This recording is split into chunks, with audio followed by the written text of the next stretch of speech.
Hey creative friends, welcome to my channel and welcome to Saturday Happenings. I'm super excited because I have some stuff planned, but I just had 2 full weeks of vacation and I've been super busy. We went camping, that was fun. Today I've got some stuff to take up to the camper and get that settled away for a while because we won't be going for a while in the camper. I had a good time though, that was a lot of fun. But I'm in my craft room. Welcome to my craft room. But I'm in my craft room because I'm kind of organizing my thoughts. Like my brain never stops.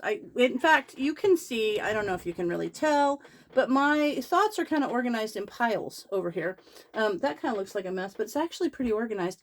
But I have like piles of thoughts. These are activities that I want to do. And I'm always thinking of more fun stuff that I can do, which leads me to the idea. I went down to my pantry to get some stuff for our camper before we went camping and to put some things away when we got back. And I got to looking at all the stuff, and it's coming into, we're in the summer season, we're in like food preservation time. And you know, I used to do a lot of dehydrating. It's actually my favorite. It's my favorite food preservation method. It's like the oldest one, probably the most underutilized one. But it's awesome. And I found some books. Like this one is an awesome one. It's the Dehydrated Meals in a Bag. This is fun. I'm going to do some of those things. I have our guide for our workshops that we do for our county, which, by the way, I don't know if you guys know this.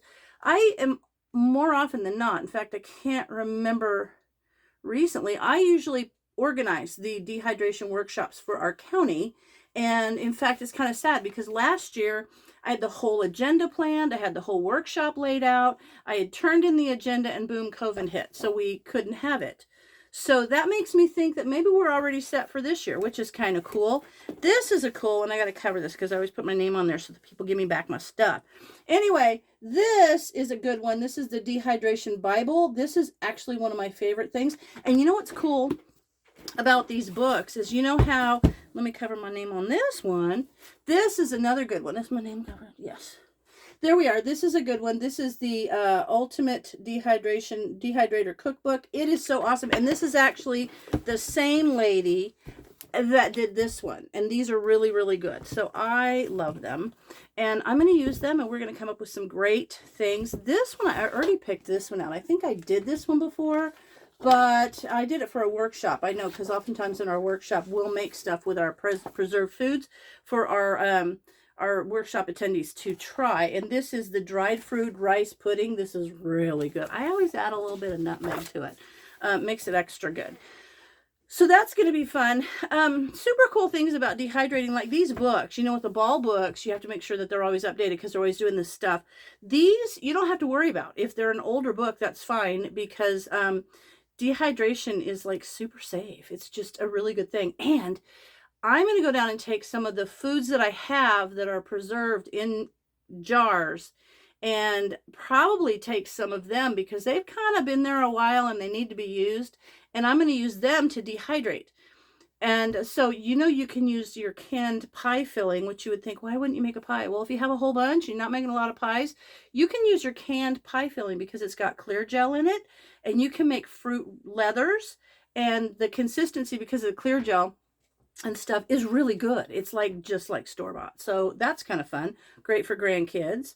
I also have some big number 10 cans of things like the tropical fruit salad that it's like all the chunks of fruit, papayas and all that. I'm going to dehydrate those. Our son he does tree work, and sometimes he's like 60 feet up in a tree, and if he's got to sit there and wait for them to clear up the branches below him, hey, having a little Ziploc bag of those in his pocket, if he's sitting there and he could snack on those. It's kind of cool. Grandkids love these things when they come and visit or when we go down there. So there, I've got my 2 round dehydrators out, and you know, my 2 10 regular, they're just like they're square and they've got the drawers that go in them. I don't know what you call it. Those dehydrators are already in my kitchen. They're always there. I've used them. I just haven't done videos in a while. So that's my new thing. I've got some workshops or some collaboratives coming up. There's one in July, which is like a Christmas in July. And I went downstairs and I found some of these old CD things. And I'm going to try to come up with a recycled thing for that, which will be fun. I got a couple of ideas for that. And then in August, some jams and jellies coming up. So I'll give you more information as those get closer.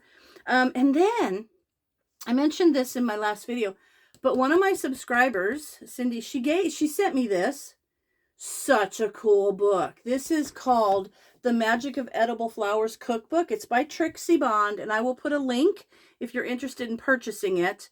I had to ask how I can put that link there. So there's a link where you can email Trixie about getting this book. It's really pretty. Look at the cover. I don't know if you can see how it's even embossed. It's really a beautiful book. The pictures are quite nice, really pretty.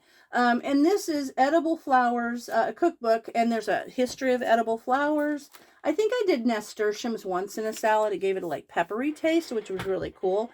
But it talks about selecting them.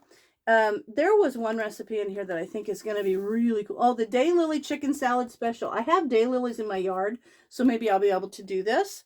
But that's going to be coming up. So I'm going to put the link for you guys if you're interested in it. It's very interesting. Food combinations. There is, of course, she's so good. In the back of it, there's an index, and it talks about different edible flowers and their flavoring and stuff, which is kind of cool. Like borage is a light cucumber flavor. Had no idea. So this is going to be a fun thing to do. So I will be working on some recipes with that too. Other than that, I'm off to the store. Got to get some groceries. Going to go to the bread store. We have one of those Fran's bread stores, and you can go in and get all kinds of really good stuff. Sometimes I get extra just for the chickens. And that's it. Got to get some groceries. Got to get busy on my dehydration. Cool thing about dehydrating is, you know, like if you're busy, you don't have to sit there and watch it. You don't have to time it. You get that stuff on your dehydrator and you walk away, and you can come back tomorrow morning, which is kind of cool. So we'll get some of those things going. And thank you guys always for subscribing and liking and commenting. And if you're new here, welcome. If you like what you think we're going to do, or you like what we've already done, please hit the subscribe button and like and make comments and all those good things. I appreciate that. So, sun's coming out. You guys, as always, thanks for watching, and we'll see you in the next video.